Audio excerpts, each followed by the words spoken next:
Japan এশিয়ার গর্ব। Match শেষে ভক্তদের স্টেডিয়াম ক্লিনিংয়ের দৃশ্যই সাক্ষী। পৃথিবীর সবচেয়ে ভদ্র জাতি হিসেবে জাপানের অবস্থান সবার উপরে, একেবারে স্বর্গ শিখরে। কেউ ম্যাচ জিতে আর কেউ হৃদয় জিতে। জয়ের আনন্দে আত্মহারা যখন ব্রাজিল সমর্থক গোষ্ঠী, তখন স্টেডিয়াম ক্লিনিংয়ে ব্যস্ত জাপানের সমর্থকেরা। সব দিন সবকিছু জিততে হয় না। অশ্রুমাখা মুখ, হতাশাগ্রস্ত জীবন, তবে পৃথিবীকে সুন্দর রাখার প্রত্যয় যাদের, কি আসে যায় একটা ম্যাচ পরাজয়ে।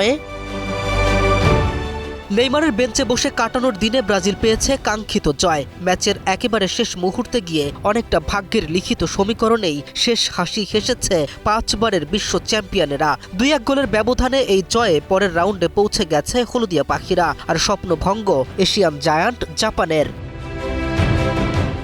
গোলের সমীকরণ ভাগ্য নির্ধারণ করলেও ম্যাচ জুড়ে অসাধারণ দক্ষতা দেখিয়েছে এশিয়ান প্রতিনিধিরা। হেরেছে, তবে লড়াই করেই হেরেছে। হেরে যাওয়া মানেই তো আর হারিয়ে যাওয়া নয়। হেরে গিয়েও রেখে আসা যায় বংশের পরিচয়। জাপান টুর্নামেন্টের অতীত এখন।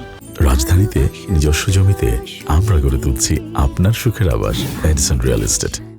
কিন্তু ভদ্রতার যে দৃষ্টান্ত দেখালো, যে নজির গোটা বিশ্ব দেখলো, তা হারিয়ে যাওয়ার নয়, বরং তাই দৃষ্টান্ত, তাই উদাহরণ। টুর্নামেন্ট শেষ হবে, কোনো একটা দল সোনার ট্রফিখানা উঁচিয়েও ধরবে, কিন্তু সবচেয়ে আদর্শবান ফ্যানবেজ হিসেবে জাপানের নামটা গোটা বিশ্ব নিতে বাধ্য হবে। মানুষ হারিয়ে যায়, থেকে যায় তার কর্ম, ভাগ্য লিখন, জয় পরাজয়, আগমন বা প্রস্থান। কিছু চিহ্ন থেকে যায়, কিছু কাজ অমরত্ব পায়। প্রথম বিশ্বের দেশগুলোর সামনে এশিয়ার মান উঁচুতে রাখার জন্য একটা ধন্যবাদ পেতেই পারে Japan. K M Rafin, news 24।